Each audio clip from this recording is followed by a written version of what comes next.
Kembali lagi di malam Jumat yang penuh kisah cerita horor, teror, investigasi, sejarah, atau lainnya. Kali ini aku akan menceritakan tentang sejarah dan mistis. Mari kita dengarkan. Di balik dinginnya udara pegunungan puncak, tersimpan sebuah bangunan yang tidak hanya berdiri sebagai tempat beristirahat, tetapi juga sebagai saksi perjalanan sejarah bangsa. Villa Soekarno di Riung Gunung, Puncak, Bogor. Dibangun sekitar tahun 1960. Bangunan ini awalnya berfungsi sebagai coffee house bergengsi bernama Riung Gunung Cafe House yang dirancang oleh arsitek Sudarsono dengan gaya kolonial Belanda. Pada masa awal kemerdekaan Indonesia, situasi negara belum stabil. Banyak tantangan yang harus dihadapi. Mulai dari tekanan politik, ekonomi yang belum mapan, hingga upaya mempertahankan kedaulatan. Dalam kondisi seperti itu, Soekarno membutuhkan tempat untuk menjauh sejenak dari hiruk-pikuk ibu kota. Puncak dipilih bukan tanpa alasan. Warga sekitar sudah lama mengenal villa itu sebagai tempat yang berbeda. Bukan karena bentuk bangunannya, melainkan suasana yang terasa ganjil saat matahari tenggelam. Kabut di sekitar villa sering turun lebih cepat dan lebih tebal dibanding area lain. Seolah menutup tempat itu dari dunia luar.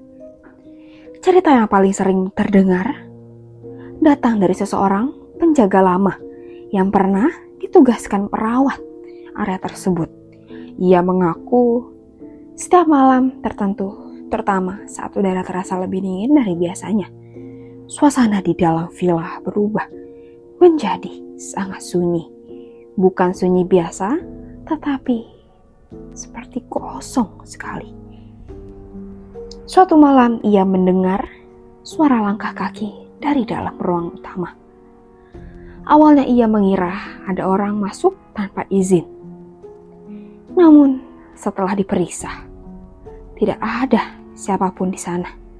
Anehnya, suara itu tidak berhenti. Justru terdengar seperti seorang berjalan perlahan dari satu sisi ruangan ke sisi lainnya. Bukan hanya itu, jendela-jendela besar yang menghadap pegunungan sering terdengar bergetar pelan, padahal tidak ada angin kencang. Tirai bergerak seolah ada yang melintas. Namun saat dilihat tidak ada apa-apa selain kabut putih yang menggantung di luar. Beberapa pengunjung yang pernah datang dengan rasa penasaran mengalami hal serupa. Ada yang merasa seperti diawasi saat berdiri di teras. Ada pula yang tiba-tiba merasakan hawa dingin menusuk di satu titik tertentu. Meskipun bagian lain terasa normal. Yang paling sering diceritakan adalah bayangan samar di dekat jendela besar. Sosok itu tidak jelas, hanya seperti siluet yang berdiri diam menghadap ke arah pegunungan. Tidak bergerak, tidak mendekat, tetapi cukup untuk membuat siapapun melihatnya memilih pergi. Meski begitu, tidak pernah ada kejadian yang benar-benar membahayakan. Semua hanya sebatas pengalaman yang sulit dijelaskan secara logika.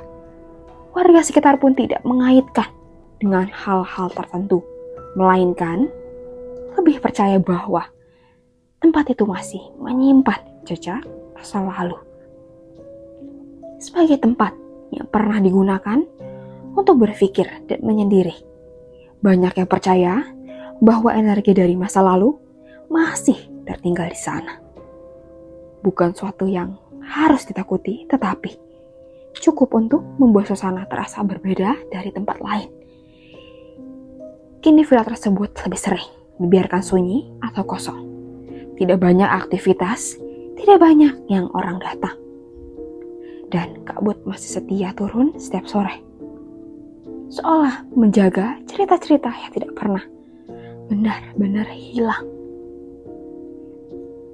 Villa Soekarno di Puncak bukan hanya menyimpan sejarah, tetapi juga menyisakan suasana yang sulit dijelaskan.